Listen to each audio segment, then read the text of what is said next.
Hello everybody, g'day, and how are you all doing on this fine Monday afternoon?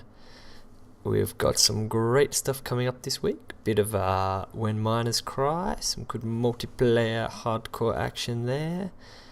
I've got 10 Hearts starting again later this week, I promise you all. Uploaded a speed challenge today, and now this, which will be my 150th video. So, wow. Yeah, bit of a milestone. Quite happy with that, although I gotta say some of my videos are not so great. Well, some of them are not great because they were the ones when I first started out and I had a crappy microphone, unlike this, my beloved blue snowball. But yeah, some of them also just short, crazy, irrelevant, or, episodes of me spending 20 minutes mining rocks in the middle of an ultra hardcore match. But yeah, so I was looking at my channel today, and I gotta say, I noticed something. And I don't know if you'd call it alarming, but it's definitely something that I wanted to share with you all. So it's pretty obvious what it is, but sorry, I'm just watching the the old clips in the background there. TGMB1, my partner in crime. But yeah, no, seriously, guys, I have to show you this because this is something. I think it's a bit of a worry. So here we go. Here's my page. And you immediately know. Sorry, you don't immediately notice what I'm talking about. There's something else I'm talking about. Here we go. We'll just get the analytics up here. And any second now. Here we go. Okay, demographics. Now that ratio is just embarrassing. 95.4 to 4.6. That's terrible. But that's not what I'm out to improve. I can improve that with the click of a button. Watch this. And date range, set it to all time, doubles. That's not what I'm on about. This is the discrepancy that must be rectified. The age, look at that, 65 plus, male, 55 to 64, male. I got like one female from 55 to 64.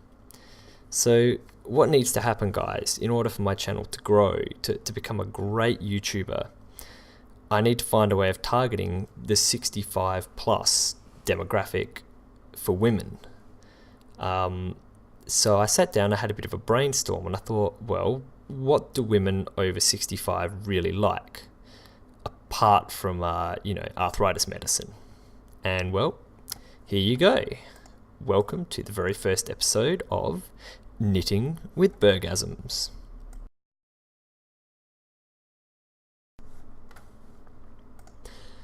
Okay, as you can see, we're making the standard green creeper beanie here that I just also like to wear. We've got the circular needles and we're ready to go. So take that arthritis relief medicine, ladies, and grab your needles. Be sure to work the stitches on nice and tight so that they stay close together. That'll make it a lot easier in the long run. Now just grab the wool, wrap it around the end of the needle, and there's another stitch. You can repeat this process quite a few times. Now you have to remember, as always when knitting a beanie, that every so often you'll need to join two stitches together. This is to ensure that the beanie will taper into a point on the top and you won't just be wearing a sort of weird cylinder on your head. So to facilitate this, move two stitches right up close to the end of the beanie, right up there. You might have to get the attendee at the nursing home to help you if your fingers are cramping up at this point. Now force the needle through that hole. Be careful not to drop the stitch when you're doing this step, very important. Wrap the wool around the end and pull it through like so. That's now pulled two stitches on so that your beanie is slightly close to completion. Remember, as we move further along, that we have to get ready to work some black wool in to make sure the eyes of the creeper stand out nice and bold from that green wool. Don't forget to take a break every so often to get your colostomy bag emptied and to have a cup of tea. Okay, keep working along nicely there. Remember, knit one, knit one, knit one. You'll notice I'm not using purling on this beanie, just standard knitting is fine for now. We won't do anything too complicated. Ensure you keep moving those stitches up to keep them nice and neat. And look where we're heading. Beautiful glossy green. Keep you warm when you're mining in those snow biomes or doing some deep caving. You'll notice I added some purling stitch around the bottom of the beanie. That just adds a nice sort of edge. Makes it a bit more defined.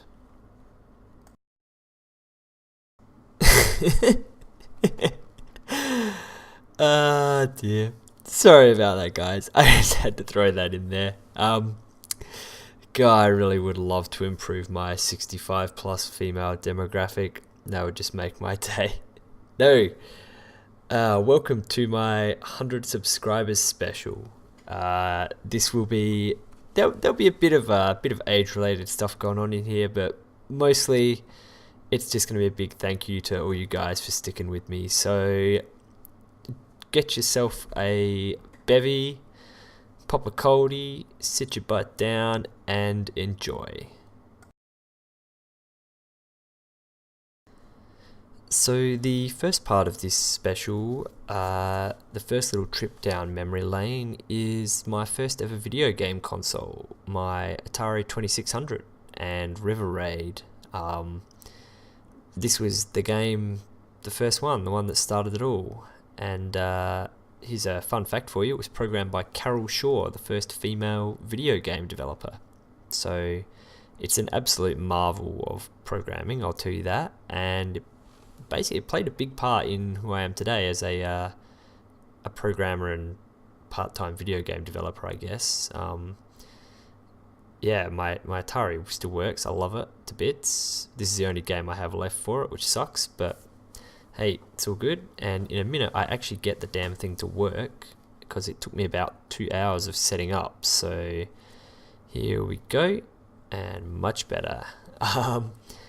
Me and one of my friends from back where I grew up, we used to just sink hours and hours into this game. It was very advanced for its time, 1982.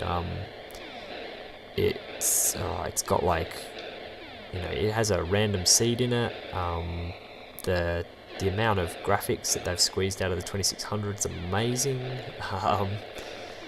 Yeah, it's just a great game, and I can still play it today. I love the sounds, of the graphics, of the whole damn thing. The first time I ever programmed a video game was using Game Maker 3.0 or something, and I have to say I basically tried to recreate River Raid, which maybe I should make an iPhone version of it. Another fun fact, which Fairy Juice, you might be interested in this one, is this game was actually banned in Germany for quite a while as a combat simulator. So there you go, teaching kids to pilot planes and destroy bridges. Yes, this is the first little step down memory lane. There's a few more consoles that I've got in my place, still working, still carrying on. So I'm going to sort of go through them. I would like to use this time to say thanks to all the people who have supported my channel. You're too numerous to name by name, so I will just mention the people that I remember as I go. One of the first people was someone who's been a big influence on me and inspired a lot of my videos, and that's Brian. And he actually, Logon 111, you know who he is. He actually posted a video not too long ago about nostalgia for the Atari, so I hope he sees this bit and enjoys it. So yeah, as I keep cruising on up the river here, raiding the river, I can't remember where I die soon. Boom, there we go, run into a helicopter. Death but chopper. So yeah, it was also Brian who led me to I suppose probably the series I'm most well known for, which is 10 Hearts. I got the idea from his end of crafting challenge and added ultra hardcore to it. And yeah, I'd say probably the bulk of my subscribers have come from that. So hello everyone who joined because they heard about that. Welcome to my channel. Thanks for subscribing. I hope to keep you entertained with season 2 soon. That was an amazing ride, and it definitely, I think, was really the most intense thing to record, because I swear I was sweating bullets every single episode I put together of that. So thanks to Brian for that one, and the people who watched every video and sort of cheered about it. Von Koikoi was one commenter. Wintermore left a comment on nearly every video. Special thanks to her. I'll deal with her in a minute. And Franco Soccer, Slutty Slut Man, who I've had a lot of fun fighting, gaming with, all the rest of it. He's been a bit naughty on the ultra hardcore, so we haven't seen him in a few games, but we shall see where things go. So special thanks to Slutty Slut Man and associated crew. So the second stop down memory lane, when I can get it to actually load up, is the Sega Master System. We went through a couple of these, not because they broke. I think we gave a couple away to cousins and just got new ones. I used to spend my pocket money on Sega games at like op shops, and that was great fun. I think it's about this time I'm trying to press start, but I haven't realized that the Sega controller is still plugged into the Atari, because they're compatible and I don't have the Atari joystick anymore, which sucks. Yeah, so I don't know, these old games where you only got a couple lives and stuff, they were, I don't know, a lot more difficult than a lot of games are these days. Maybe that's where my propensity to take on challenges where I put myself under pressure comes from. There we go, started. Look at that, Sonic and Tails. But I don't think you ever got to play as Tails. Oh, here we go, Underground Zone. Maybe that was a foreshadowing of my Minecraft addiction. Yeah, the Sega was it was an alright platform. I don't know, I think the Atari I nearly like better. I mean, the Sega had better graphics and a better sound chip, but not sure if the games were as fun. So there's a, fun bit of nostalgia there. The Sega still runs fine. Did you know a Sega actually is a really good aerial? I didn't have an aerial at my old place for the longest time, but I just plugged my Sega into the antenna port and it worked fine. Ooh, get a bit of lava. Gee, it is a lot like Minecraft, isn't it? You could make Sonic levels quite easily. I might have to tell that to my Iridium Science buddies, the new Iridium Science, Camp Laszlo Rocks and TGMB1. I'd like to give a big thank you to those guys for being so much fun to game with. TG especially, I don't get to see him as much anymore just because of when I get on and play, but he used to be great fun for testing mods with, and we'd go caving and shit on the old ultra hardcore community server. So special thanks to those guys, and anyone else who I caught up with around my base in UHCS, guys I played with on that, Super Luigi and Namga and those guys. Esti Estgraft from the what do you call it? Who we did the first Minecraft episode with, and that was another series that I really enjoyed. Even so, I died. Winter killed me again. Well, for the first time. I don't know. She seems to crop up a lot in stories of me dying. But that was a really good plan round. That was with Delphic, rest in peace, Tiamo, Munch, Kev, Winter, SD, Dan, a lot of guys, and that was great fun. So big thank you to those guys. Another thank you to Tiamo. I know people had a bit of a falling out with him about how the server run and stuff like that, but that guy, he kept the community going for a long time when it probably would have just died out. So he deserves praise for that, if nothing else. So thank you to Tiamo, and yeah, let's keep running like Sonic. Pew! Watch this. Certain death? No.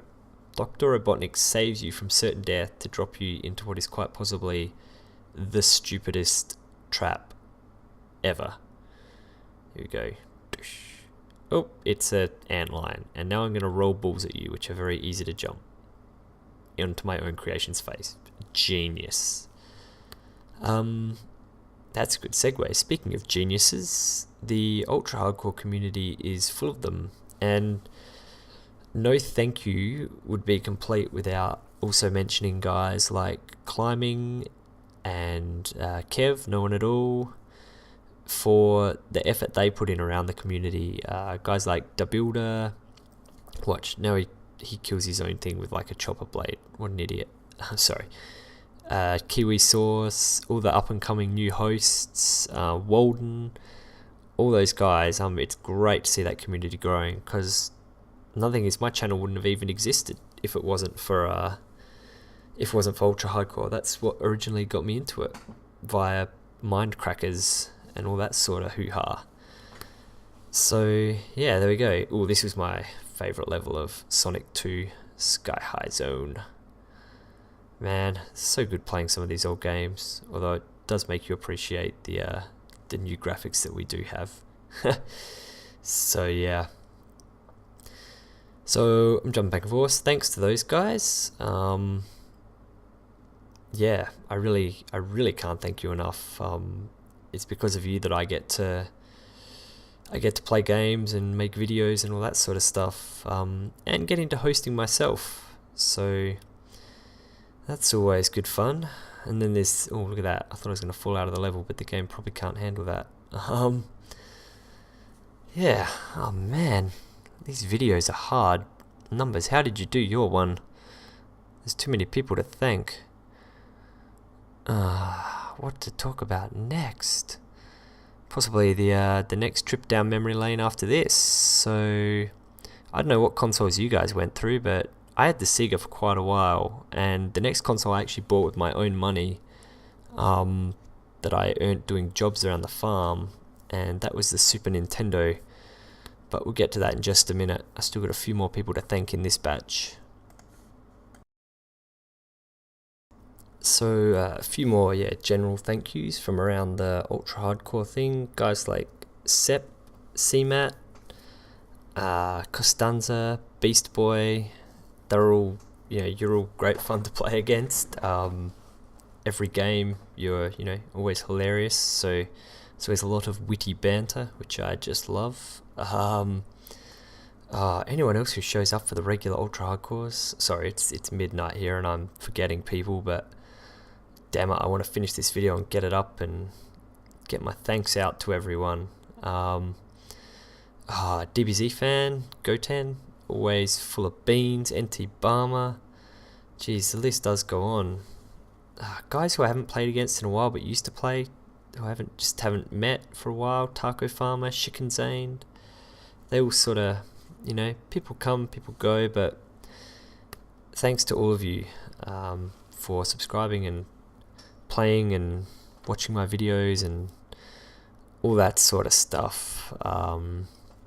So yes, anyway, without much further ado, 10 Hearts was full of that. Lots of fast motion. Okay, so I don't know how many of you guys remember this, but trying to get an old SNES to work involved a lot of hitting the reset button, taking the cartridge out, putting the cartridge back in, moving the cartridge slightly, putting a bit of blue tack in to shift it slightly, hitting the reset button. We get there eventually. My Super Nintendo has much love, so it's an old worn machine, and the cartridge that's stuck in there is about the same. But here we go. It is none other than Yoshi's Island, which this is a game with one of the best music. How good is that?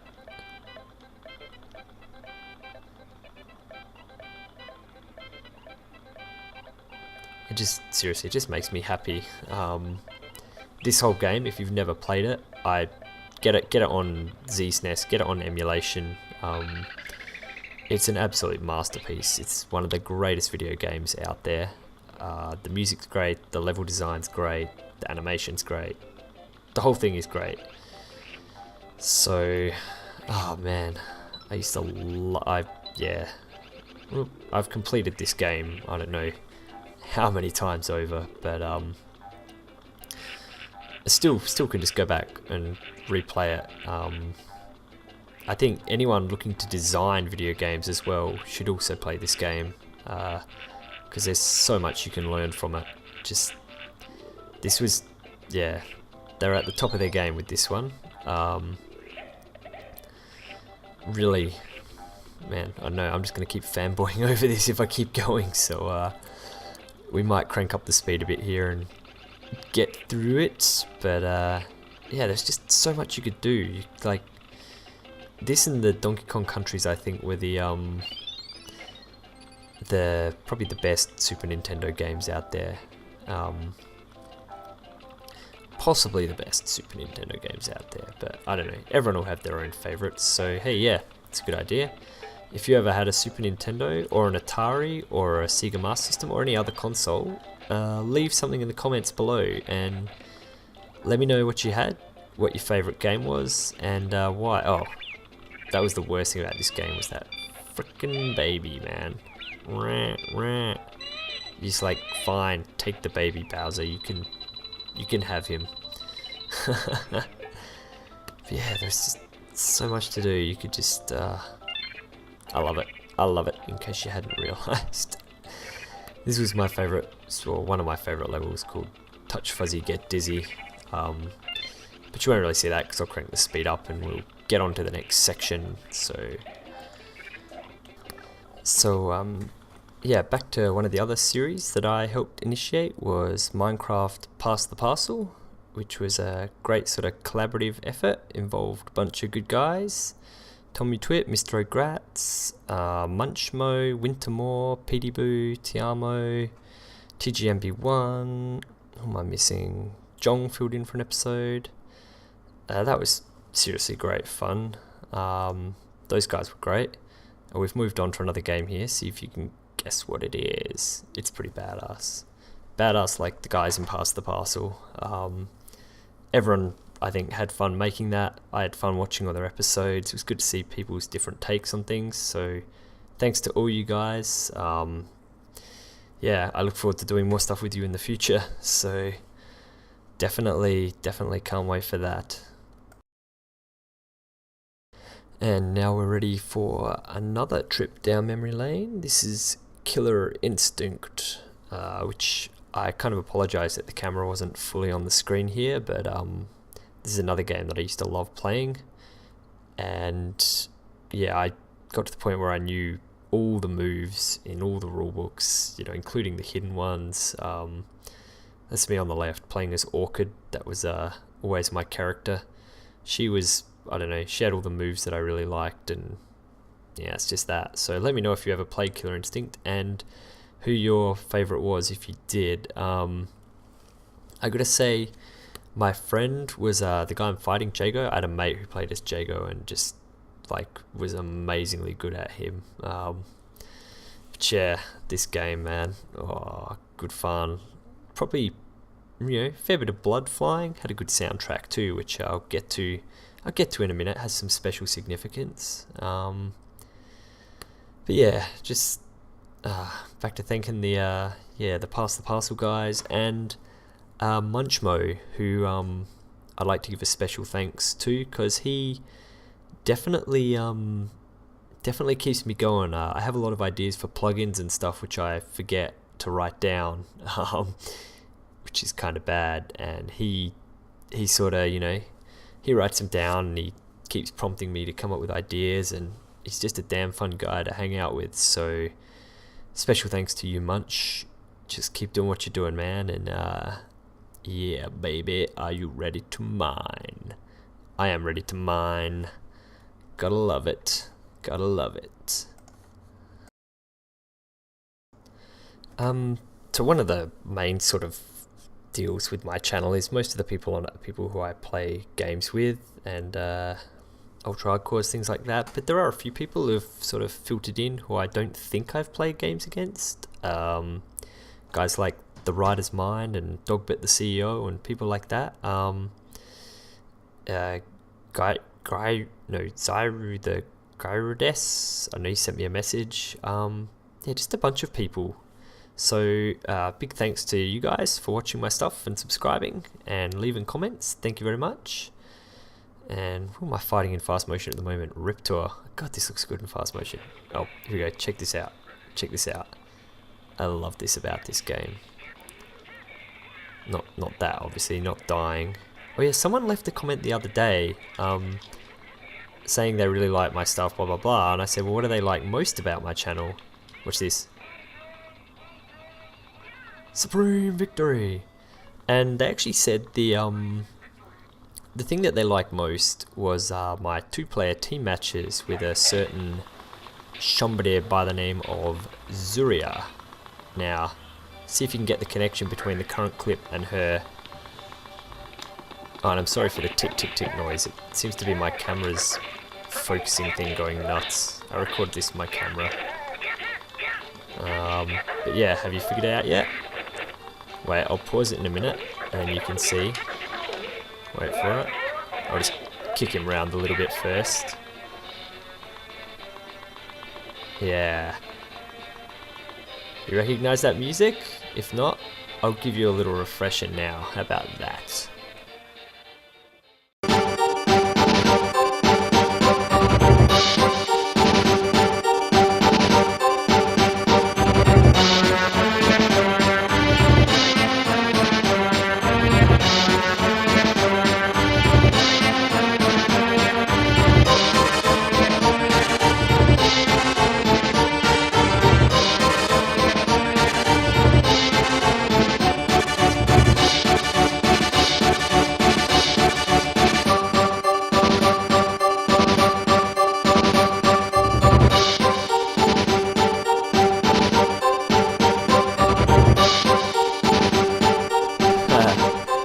About that one, guys. I gotta say that was a bit of a trip down memory lane in and of its own right with all the names in that one. A bunch of guys who are subscribed to me, and big thank you to them. Yeah, my first ever team ultra hardcore with Zuria, Red Harvest, because red is the color of your blood, and we both like Harvest Moon. Oh man, I had so much fun making that intro, and I think it turned out great. It's badass, along with the music. Oh man, gee, there are a few people in that list who I haven't seen in a long time. Oh well, I think we're nearly at the end of the Super Nintendo trip here, so next up will be the N64. Well, this is starting to drag on a bit, so I might make that nice and quick, hopefully you guys aren't too bored with my little nostalgia here. Okay guys, so to the insane 8 times speed of Perfect Dark in the background there, I'll round this thing out. Huge apology to anyone who I haven't thanked in person, but who is subscribed to me and watches my videos. Yeah, thanks so much. 100 subscribers is, I guess it's just a number, but yeah, I like all my subscribers. You're all cool. Oh, now we're onto the Xbox already. That was quick. I guess these things are fairly recent in memory. Oh, I accidentally signed up as a New Zealander here. I have to go and change that. Terrible, terrible thing. Yeah, thanks to the speed challenge guys that I compete with. Winter numbers. Thanks to the hosts, climbing, past and present hosts, future hosts, all the people on the ultra hardcore Reddit. You're all amazing. And yeah, I'm gonna keep making videos like there's no tomorrow, because god damn, it's fun, and it can only get better. It can only get better. I have plans and I have schemes, and it's 1 o'clock in the morning and I'm kind of running out of things to say, so thank you very much again, and see you in another 100 or something like that. Bye now.